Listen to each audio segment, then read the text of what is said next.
15. Now we'll be talking about simple harmonic motion. And it relates to gravitation, but not that much that it has to be included in the same unit, but they're included together because these are the last two topics we have. And just put them together, they're both small. So simple harmonic motion. Typically what we'll be talking about is the one-dimensional motion of something that moves in a circle, something that goes up and down. Also keeping track of a spring, something on a spring. Also something that, something like a pendulum, but at a small angle. It only works at small angles. We'll get into why. Just put down the blinds for you, reduce glare on the board. Hope that helps. So this is the basic equation. X as a function of t is the amplitude cosine omega t plus phi. So what does this mean? If I have something that's going back and forth, maybe this graph describes the position of a spring, the block on a spring. So this is the magnitude of the acceleration here. So it's A, it's reaching that high point. And then as time goes on, this is the angular velocity, omega, right? Here, the periodic velocity. And then phi is the starting angle. If this was the graph, phi would be 0. It's starting off at 0. So cosine of 0 is just a 1. And then, so it's the amplitude. This describes the position of the particle as a function of time.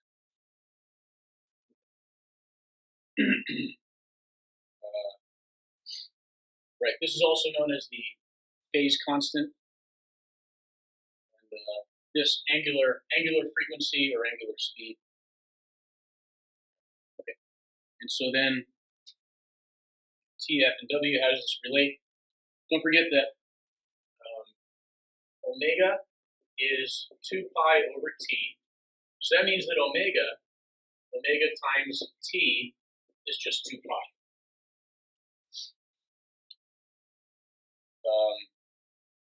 And that'll be important because then if I substitute in t for this, every one period that goes by, it'll be back. It will have gone one full rotation, right? Or one full cycle, whatever the motion is. Don't forget that t is equal to 1 over f, and so then f is omega over 2 pi. We solve here for t, and then put that. If you increase the period, by increasing the period, then we're stretching this out. We decrease the period, this is coming in. Don't forget, this is time, this is position. And so from this, we can get v of t. The velocity is a function of time. So v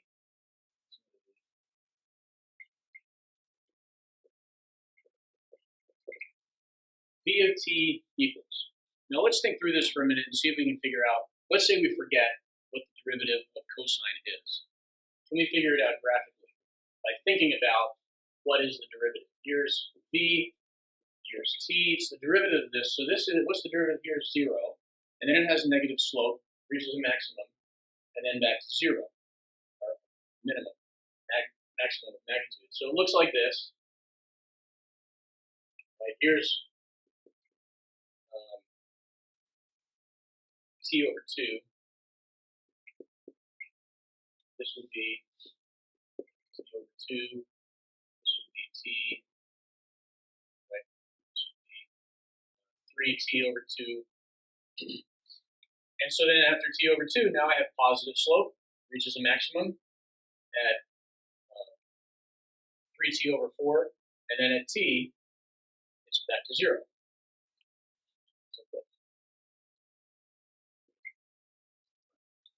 What does this look like?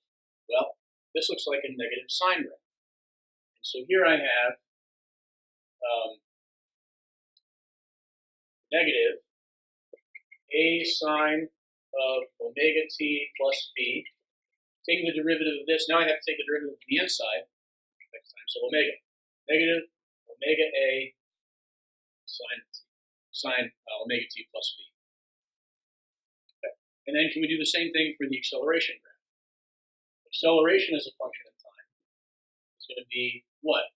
Take a look at the graph. A, t. So the derivative of this, it starts at 0. Rather, it starts off negative and then goes to 0. So that's going to look like this. And then reaches a maximum here at t over 2.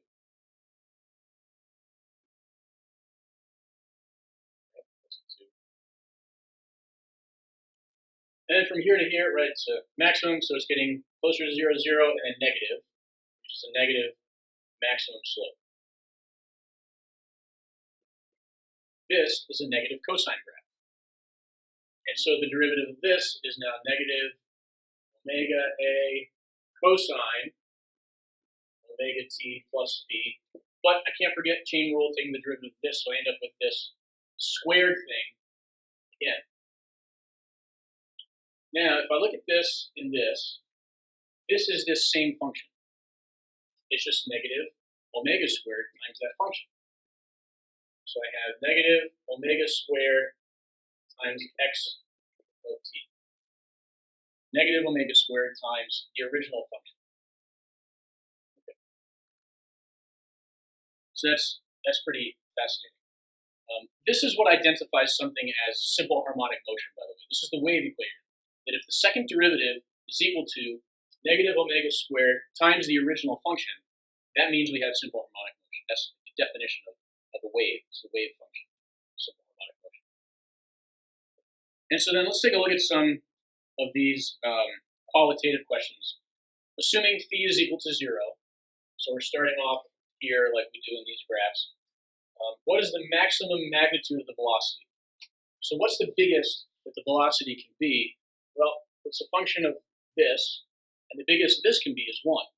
So the maximum velocity is simply omega a, omega times the amplitude. That's the greatest velocity.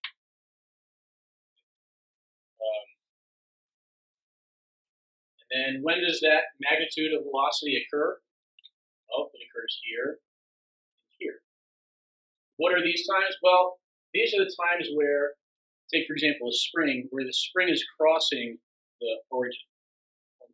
Here and here. So what are these times? This is t over 4. And here at 3t over 4. And then continuing on to that, right? You're just adding t over 2 to this. Those are the times where we have that maximum velocity.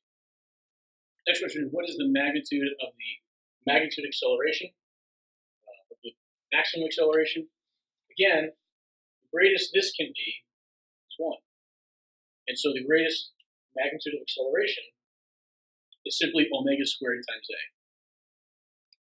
So a max omega squared times a. And then when does that maximum acceleration occur? That would be here at these points. 0, t over 2, t. 0, t over 2, t, and then on and on after that.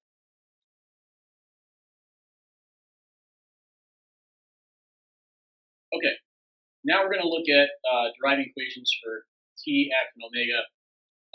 Remember we did the spring lab when we had t is 2 pi root k over m? So we're going to see where that comes from. So Fr equals negative kx. Fr is the restoring force. That's the force that the spring is pulling back with this force with which the spring is pulling on the block. And so this is just ma equals negative kx. So a is k over m times x. And we know that in simple harmonic motion, a is also equal to d squared x dt squared. It's also equal to that second derivative. Now we're going to let omega squared equal k over n. And so then what I have here, so this is negative, by the way. So now A equals negative omega squared x, which is equal to d squared x dt.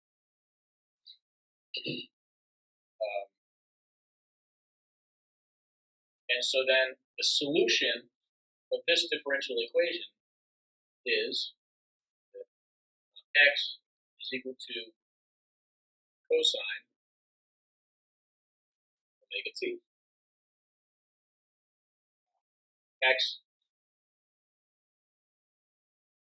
initial, right, or x maximum times that. All right. Now look, omega squared equals k over m.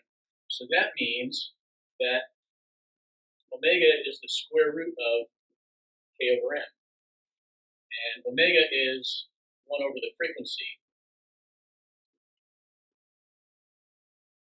So we have omega is root k over m. Now omega is also the frequency, right, times 2 pi. So f is 1 over 2 pi times root k over m. That means that t is equal to 2 pi root m over k. And these are the things that go into those boxes.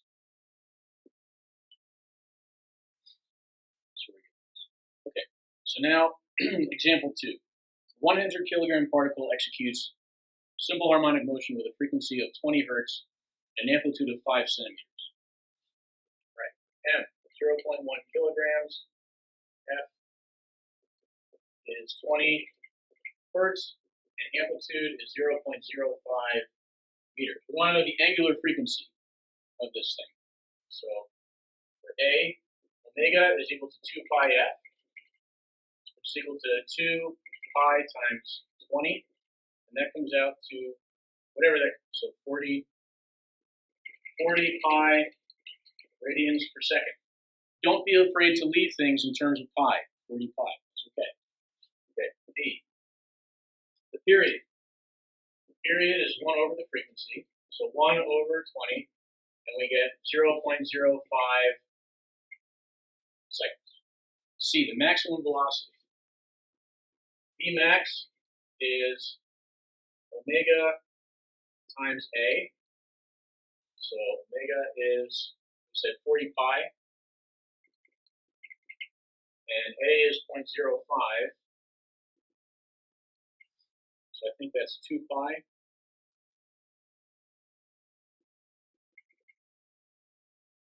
2 pi meters per second. And A max is going to be omega squared times A. So that's going to be 40 squared pi times 0.5 squared 0.05.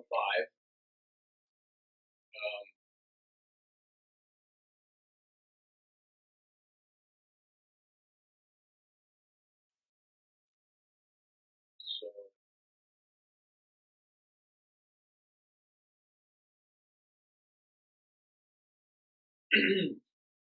meters per second squared. And again, whatever that turns out to be, that's just calculator work. E, the spring constant. If I go back over here, the spring constant is going to be m omega squared.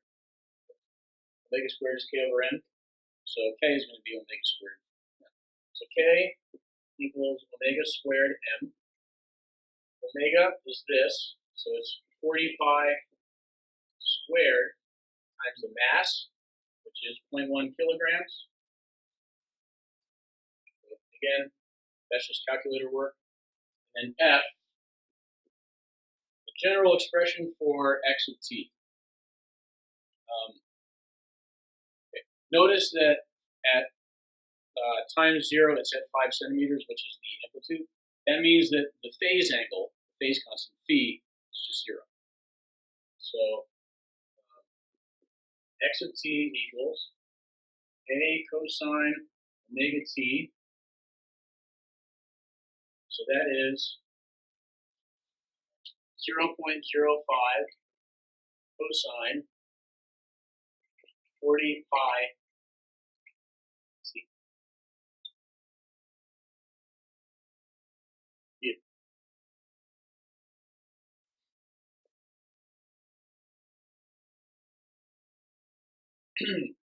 Example 3 is almost exactly like example 2. The main difference, though, is that we're starting off with a phase angle. It's starting off not at the amplitude, but at 0. And so, the next one, so 3, that first part, either A or G I have here, is the same thing. Okay? B, same. C, maximum velocity, maximum acceleration, all that stuff, same. D is the same. E. So now the spring constant, also the same. What we're looking at now is the phase angle. So what is phi? What's that phase angle? Well, let's think about this for a minute. If we draw x of t, so this is now the last one. X of t is starting off at 0 with a positive velocity of, positive 2 pi meters per second. So it looks like this. And it's like I've taken the original graph and I've shifted it this way by pi over 2. And so this, if it were starting at 0, this point would be back here. If you shift it forward by pi over 2, that means the phase angle, phase constant, is negative pi over 2. So phi is negative pi over 2. Because again, this point would normally occur over here at negative pi over 2. So then the general expression for x of t, so x of t is going to be just like that, 0.05 cosine of 40 pi t minus pi over 2. So then phi of t is going to be 2 pi, negative 2 pi sine 40 pi t minus pi over 2. I already have here x of t. This is h or n, I have here n. V of t then is the derivative of this. We don't even really have to look at this. Just take the derivative here, right? So what is this? This is positive slope going to 0. And then negative slope maxing out and then back to 0. So it looks like that. And again, this is now a sine graph shifted by pi over 2. And now we have kinetic energy as a function of time. Because the velocity is changing, we can plug in our formula here. So this is 1/2 m, and then v is negative omega a sine of omega t plus v, this whole thing squared. Okay, so let's square this out. So I've got 1/2 m omega squared a squared sine squared of omega t plus v. Well, m omega squared, if we look back, that's equal to k, spring constant. So I have 1/2 lowercase k, a squared sine squared omega t plus v.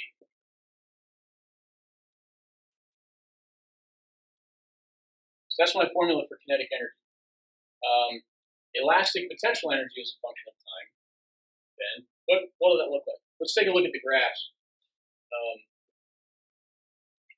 It's going to be like this, positive the whole time. And so at t over 4, t over 2, 3t over 4, and at t, it's like this. And so the kinetic energy is going to look like this. At the point where it's farthest from the spring, the velocity is 0, and then again on the other side. So the potential energy then is going to look like this.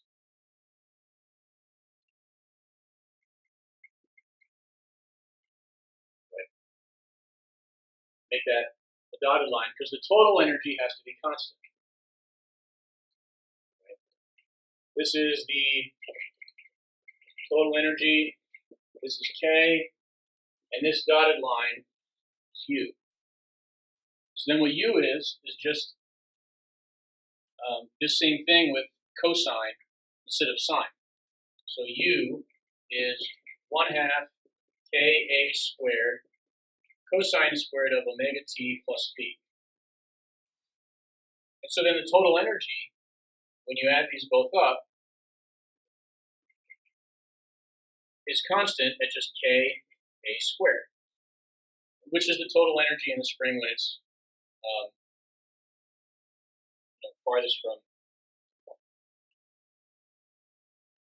rather 1/2.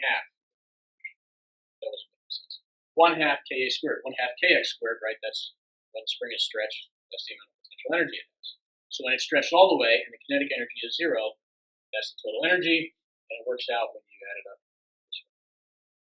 Now in example 4, we're going to apply what we had looked at in simple harmonic motion and the energy there. So the first question is, what is the period? If it has a frequency of 20 hertz, then the period is 1/20, or 0.05 seconds. The total energy of motion is going to be 1/2 Ka squared. So we can fill that in here, 1/2 Ka squared. The kinetic energy at 0 is going to be 0 because it starts at rest at the amplitude position, 1/2 centimeter. And then where is the potential energy? Potential energy at t equals 0 is just the total energy, right? Since at time 0 the kinetic energy is 0, then all this energy has to be here. And then this follows this cycle where every half a period, this is 0, and then t is 0, and then u is 0, starting here, and then in these places, which we could see from the graph in the previous slide. So then this is the total energy the whole time. And then this is the kinetic energy here. This is the potential energy here, kinetic energy here, and kinetic energy here.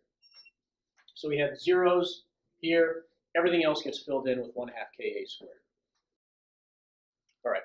Example 5. At what values of x does K equal to U? Is the kinetic energy equal to the potential energy? Assume that the phase angle, the phase constant is 0. And so here we have that K is equal to U. And we want to know when K plus U is equal to the total energy. Now, I want this as a function of x. Since I want this as a function of x, I'm going to put in U here. U plus U equals E total. I put U in because U has x in it. If I use K, I don't have x, so I won't be able to find as a function of x the solution. And so this is the place where U is equal to half of the total energy. So this is 1/2 Kx squared. That gives us potential energy. Is equal to 1/2 Ka squared, where A is the maximum displacement. And so I solve for x. This cancels out. I have this extra 1/2 here. So then x is equal to the square root of 1/2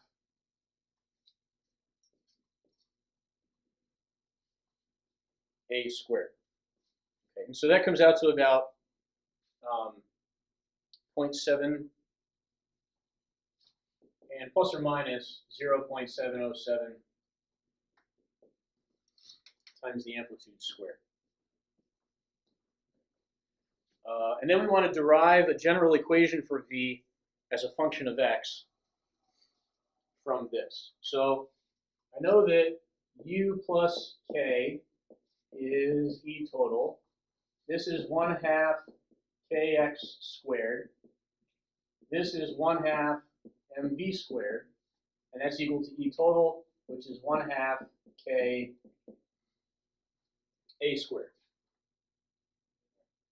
So now all I'm going to do is solve for X in this. So when I do that, the halves I can make all those go away. So KX squared equals KA squared minus MV squared. Oh, sorry, no. We want to find V as a function of X. So I'm solving for this. So MV squared equals KA squared minus KX squared. In this next step, I'm going to factor out K, and I'm going to bring M over. So V squared equals M over K, A squared minus X squared. And now I take the square root. V is the square root of M over K times A squared minus X squared, so the 1/2 power. And I know that root K over M, sorry, this should be K over M, sorry.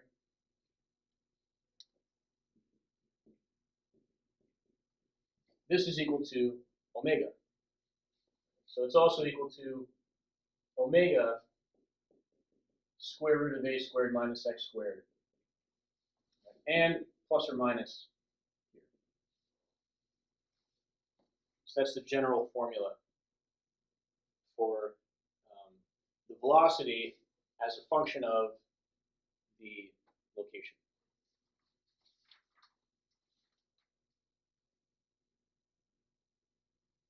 Right. Recalling things from chapter 7, that the spring force is equal to negative kx.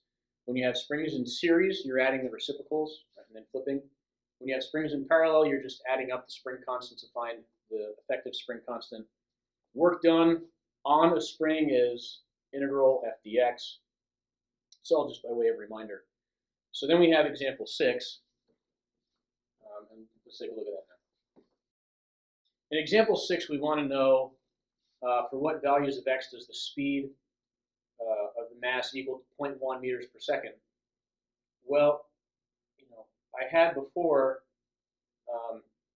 x as a function of, or v as a function of x, and that looked like this. V equals the square root of k over m, square root of a squared minus x squared. So based on this given information, I know a, right? I know m, I know k. So if I can just solve for x, then I can solve this problem. So this is going to be v squared equals k over m, a squared minus x squared. Factor, multiply that, so k over m, a squared minus k over m, x squared. So v squared minus k over m, a squared equals negative k over m, x squared. Multiply both sides by negative m over k. So I have negative m over k v squared minus plus a squared equals x squared. So x is equal to the square root of a squared minus m over k v squared. All right, plug in the numbers. A is 0.03, that's 0.05, or 0.5, v is 1, and k is 20. And you get plus or minus 2.5 centimeters. That's it. All right, I'm going to start fresh for example 7.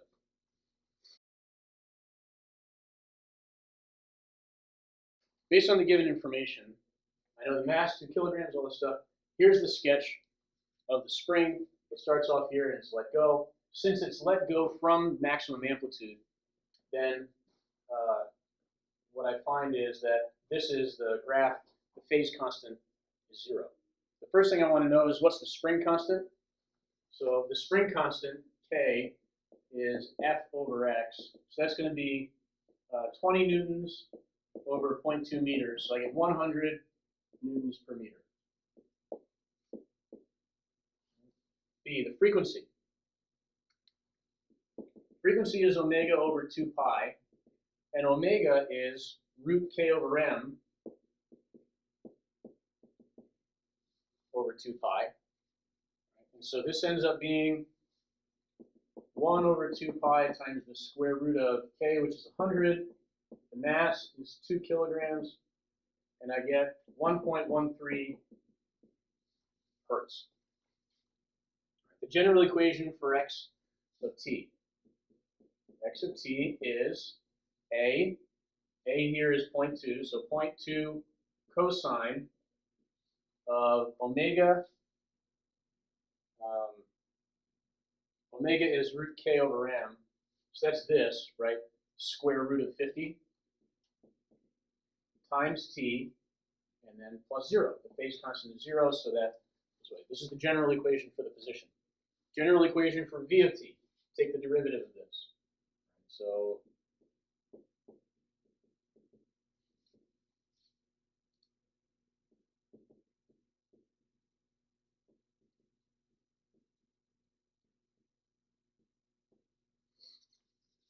just take the derivative. I've got, that's what I get. And then acceleration as a function of time. Here, because I'm taking this out again, I get 50, root 50 squared, so it's just 50. 50 times 0.2, or a fifth, so this is negative 10 cosine root 50 times t. Maximum velocity and position, Vmax. So when does it have the highest velocity? Well, Vmax is this. So Vmax would be 0.2 times root 50 meters per second. And the position of that at x equals 0 meters. Because when I plug in 0 for this, that's when sine of 0, actually the sine of 0 is 0. Oh, the position. Sorry, this is not position. But we know that this will have maximum velocity here at position 0, because that's where it has the steepest slope on that graph. Sorry, that was C. Here we go. That should have been F.